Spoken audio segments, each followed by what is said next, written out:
मध्य प्रदेश के शिवराज सरकार के शासन में 2003 से 18 तक प्रमुख मंत्री के पद पर रहे राज्य कैबिनेट मंत्री श्री नारायण सिंह कुशवाहा जी हमारे साथ मौजूद हैं।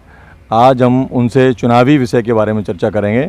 नमस्कार दोस्तों, मैं हूं सुरेंद्र सिंह, आप देख रहे हैं इंडिया रिपोर्टर ग्वालियर। सर, क्या है चुनावी मूवमेंट आजकल? चुनावी मूवमेंट भारतीय जनता पार्टी चुनावी मोड़ पर है और अपने कार्यकर्ताओं को के लिए काम, ये सारी चीज़ें चालू हैं।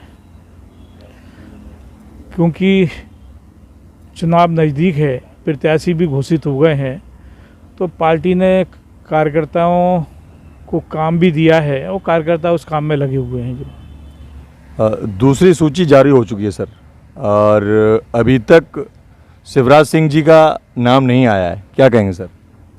नहीं, नाम पार्टी तय कर रही है और वरिष्ठ केंद्रीय नेतृत्व, केंद्रीय समिति के जो लोग हैं, वरिष्ठ नेता, वो सारी स्थितियां देख करके, क्षेत्र देख करके ये सब नेताओं के नाम तय कर रहे हैं कि इसको कहाँ से लड़ना है। ये सारा पार्टी कर रही है। जो 6 केंद्रीय मंत्री हैं और वरिष्ठ नेतृत्व में आते हैं वो, और उनको ऐसी क्या आवश्यकता पड़ गई कि उनको विधायक के टिकट विधानसभा से लड़ना पड़ा? नहीं, ये तो पार्टी एक परिवार है और किस व्यक्ति का उपयोग परिवार का मुखिया कहाँ करता है, ऐसे चलते रहते हैं। कई उदाहरण हैं कि कई केंद्रीय मंत्री भी विधायक का चुनाव लड़े हैं और जीते हैं, मध्य प्रदेश सरकार में मंत्री भी रहे हैं। ऐसे कई उदाहरण हैं। कई पार्षद भी नगर निगम के विधायक बनने के बाद पार्षद का चुनाव लड़े हैं, नगर निगम में रहे हैं। जो ये जो टिकट वितरण हुआ है, और उन जो बड़े वरिष्ठ जो मंत्री हैं उनको पता तक नहीं चला कि कब उनको टिकट दे दिया गया है, तो इस बारे में भाजपा के जो केंद्रीय मंत्री लोग हैं उनमें बीच में हलचल मची हुई है। इससे पार्टी के अंदर कोई कौतूहल बताया जा सकता है? नहीं, ऐसा कुछ नहीं है। ये चुनावी माहौल है और ये चुनाव के समय पे चलता है। कुछ लोग आते भी हैं, कुछ लोग जाते भी हैं। ये सिलसिला कई बार पीछे भी कई बार हुआ है जो है, तो ये कोई विशेष चीज़ नहीं है। फिर भी पार्टी के वरिष्ठ नेतृत्व ये भी गंभीरता से ले रहा है कि क्यों लोग पार्टी से जा रहे हैं, और पार्टी के वरिष्ठ नेता मध्य प्रदेश के भी उनसे लगातार संपर्क और बातचीत कर रहे हैं। जो क्या नारायण सिंह कुशवाहा जी चुनाव लड़ेंगे? मैंने अपनी इच्छा 4 बार भारतीय जनता पार्टी ने मुझे टिकट दिया विधायक का जो है, और वरिष्ठ हमारे नेतृत्व भारतीय जनता पार्टी के, उन्होंने ही चुनाव लड़ने के लिए हमें टिकट दिया जो है और चुनाव लड़ाया जो है। हमने अपनी इच्छा, मतलब टिकट जो मांगने का सिलसिला होता है उस क्रम में हम नहीं रहे जो है। पार्टी को, क्योंकि हम उस परिवार में हैं, उस पार्टी में हैं, तो पार्टी को कहाँ कैसी उपयोगिता लगती है ये पार्टी के वरिष्ठ नेतृत्व तय करता है। और इसमें कहीं भी सर्दी गर्मी नहीं होना चाहिए किसी को भी। कब किसकी ज़रूरत पड़नी है, कहाँ पड़नी है, किस मोर्चे पे पड़नी है, ये पार्टी के वरिष्ठ नेता तय करते हैं। और कार्यकर्ता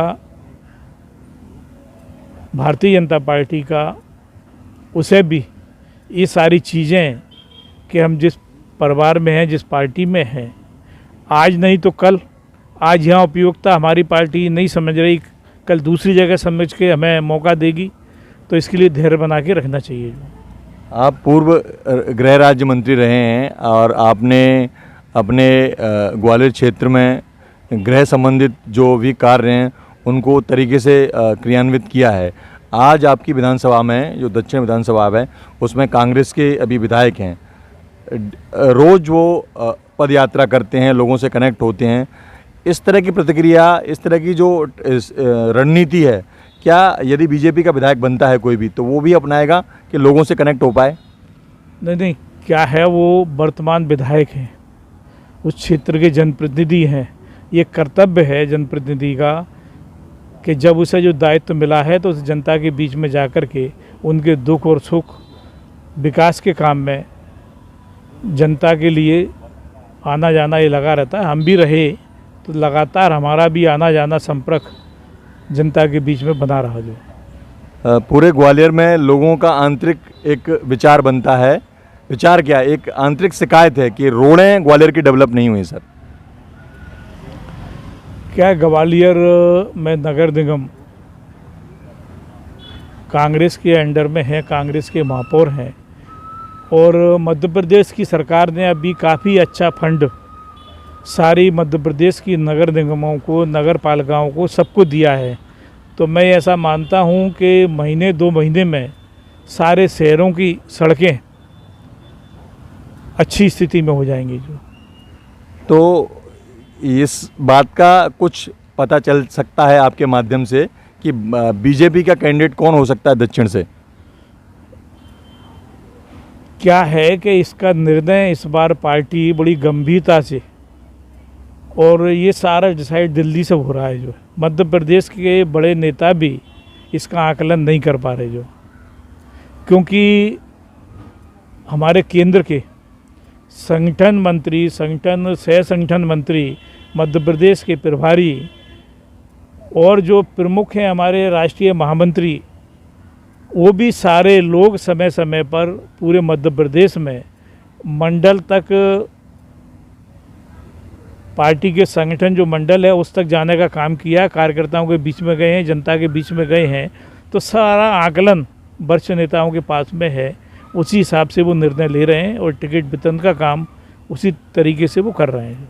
अभी शिवराज सिंह जी जो मध्य प्रदेश के मुख्यमंत्री हैं, उन्होंने ये लाडली बहनाओं के लिए एक पैकेज निकाला है, क्या ये चुनावी स्टंट है?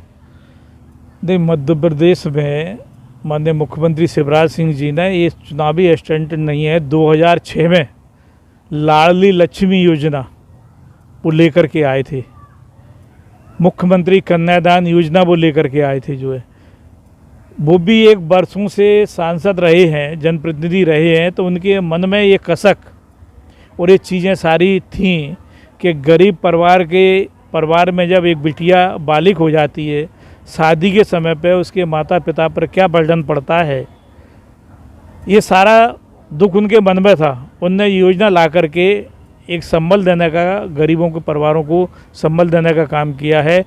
ऐसे ही लाडली लक्ष्मी योजना यहाँ देखते थे कि पूरे मध्य प्रदेश में ग्वालियर चंबल के इलाकों में खास करके पुरुष और महिलाओं का आंकड़ा काफ़ी ऊंचा नीचा था,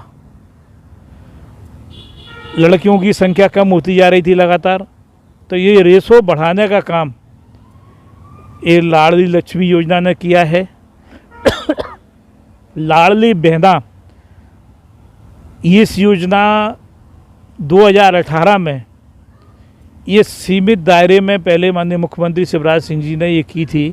आदिवासी परिवार की बहनों को, माताओं को ये योजना दी थी 1000 रुपये महीने की। जो है पर वो योजना इतनी सक्सेस हुई थी जो है कि उन परिवारों की, गरीब की, आदिवासी परिवारों की बहन बेटियां, माताएं सारी खुश थीं। जो है पर कांग्रेस की सरकार ने वो योजना बंद कर दी थी।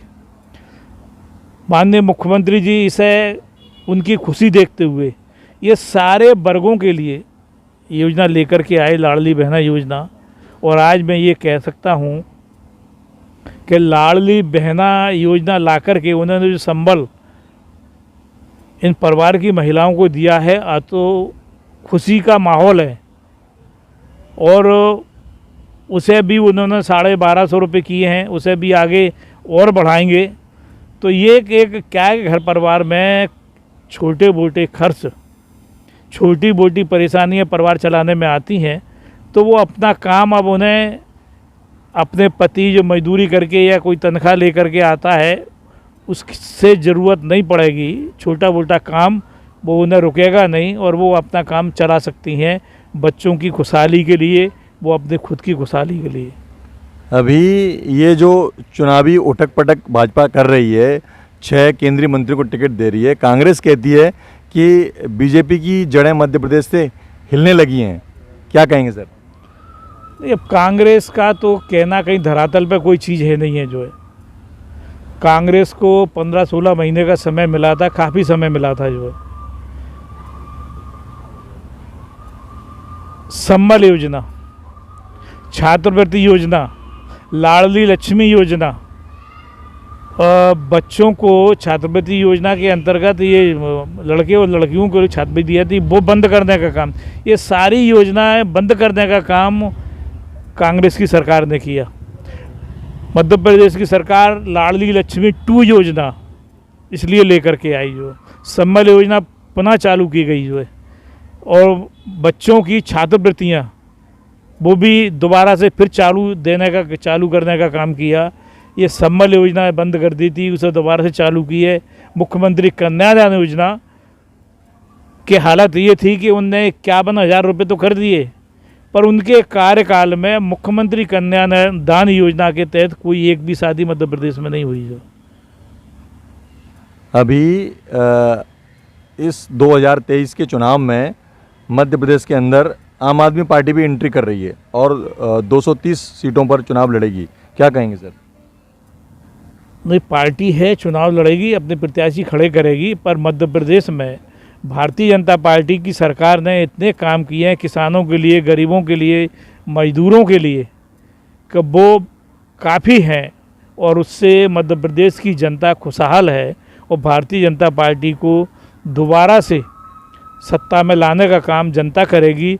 युवा रोजगारों के लिए भी स्टार्टअप योजना के तहत सीखो और कमाओ, सीखते भी रहो और उन्हें उस समय का इनकम भी होती है। इनकम